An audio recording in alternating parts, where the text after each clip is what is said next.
So everybody that got a bootleg code to HBO or actually pays for the HBO joint has seen Colman just kill you on Euphoria. To tell you the truth, drugs are probably the only reason I haven't killed myself.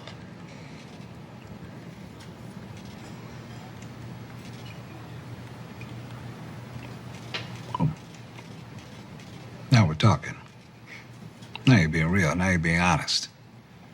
Because this whole bullshit about being a functioning drug addict, about finding balance, that ain't true. That's a lie. It's not a lie. It's a lie whether you know it or not, but more importantly, I don't give a fuck to hear it. Yeah, whatever, man. Hey, whatever, man. Yeah. Whatever, man. Listen, young blood, I was shooting dope before your mama's egg dropped. I've lived a whole motherfucking life to get to this diner to sit across from your arrogant ass. So don't you ever whatever me. You're 17. You don't know shit. You think you're hard? I'm harder. You think you're tough? I'm tougher. You got clean and went to kill yourself? Same motherfucking story here. You wanna know why? You wanna know why? I'll tell you why. Because you don't know how to live life.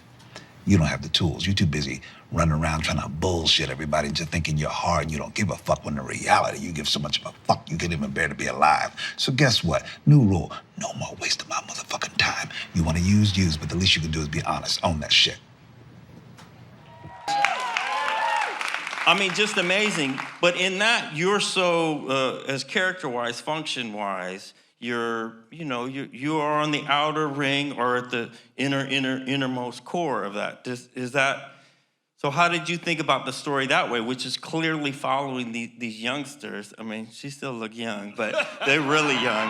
All right, this is on my list of things I can't say. I have a list of words that I was supposed to, I broke like 8 of them. Like, don't cuss, don't call her she, don't say, I'm halfway there.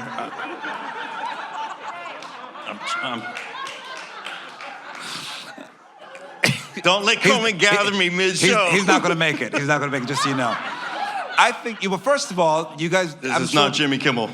Again, the way the world keeps coming back around is, first of all, as we know that Zendaya and I met when she was 5 years old, and I was playing Autolycus at Cal Shakes. Yeah. You didn't know that?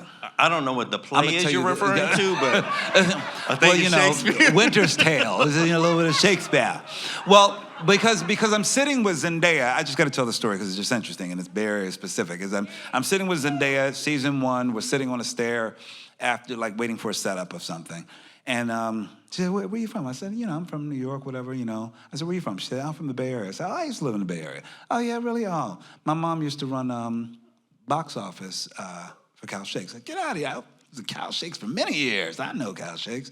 And I said, really? Oh, my gosh. I used to, when I was a little girl, I used to love watching this one show, and this guy used to come up on, like, a scooter or something like that. And I was like, what? And she said, I said, how old are you? She said, I don't know, maybe 5 or something. I used to go see the show. I said, what? And when I tell you, this memory came in my brain of getting off that scooter, coming up to the Festival Glen. They had me playing with everybody out there. I don't know what I was doing, but I was wearing all white and looking like Evel Knievel. I hopped off, and I remember there was this little girl, and she couldn't have been more like, who's this 5-year-old out here, Shakespeare, Festival Glen, 9 p.m., who is this? And it was a few times. And she called her mom, and she said, Mom, what was the name of that show? What was the name of the show that I loved so much? And she was like, Winter's Tale. And I was like, that was me. That was me. So we've known each other for so long, and we've become very close. And I love that I actually get to play a role. The role of Ali was written for me by Sam Levinson, based on someone who really meant the world to him, who really helped him in his struggles as a teenage person dealing with the disease of addiction. And he would just tell me, I met Sam Levinson actually in the basement of Sundance after I did this film, A Birth of a Nation. And we sat in the corner and we just talked. I didn't know who he was. We just talked about everything. And then he first wrote a role for me in this movie called Assassination Nation. And then when Euphoria was coming around, Raul and I were just talking about this today, that Euphoria came around and, I'm on a show called Fear the Walking Dead, and I've been on it for years now. And I was like, oh, it looks like it's not gonna work out. The dates I'm shooting right now, they're like, oh. So I passed on it. I was like, it's gonna be somebody else's blessing. I gave him names for some other people. Twice. And then he was like, I was like, oh man. He was like, well, I was like, gotta let it go. And then right before, I think it was like, I had like a month off randomly. I was like, oh man, I got a month off from shooting. And I was talking to Sam because he's a friend. I was like, yo, Sam, I said, did you ever get so-and-so? Did you get that person? No, I can't cast it. Why? He said, because I really want you for it. I said, well, I have like a month off. Is that weird? Can you like shoot out all my stuff in a season? And yes, because he's the writer, showrunner, and producer. So that's how I actually shoot. People are wondering like, how is it possible I'm on 2 hit shows at one time?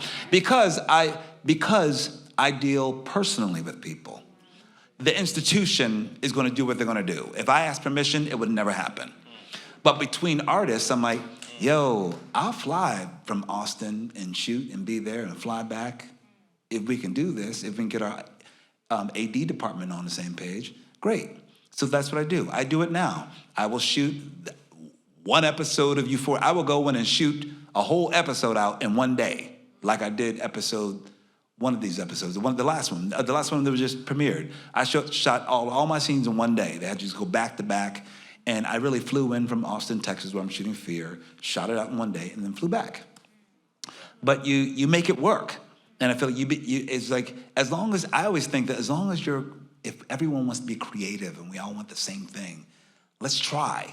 You get the business people in the business affairs, they don't want you to do anything because they want to feel like they own you in some way, to be very honest. They want to feel like, oh no, well that's, you're our talent and we say no because you want to go do something else. And I just don't ask. I just do it. That's amazing. You can't ask. But listen, I think, that's like people like you and I. Come on, let's just be real. It's like, if I asked for anything in my career, I wouldn't get it. I didn't ask you. Sometimes you got to take it or you got to build it and make it happen. You know what I mean? You can't sit there and ask somebody because they will usually, because they can say no, they will say no.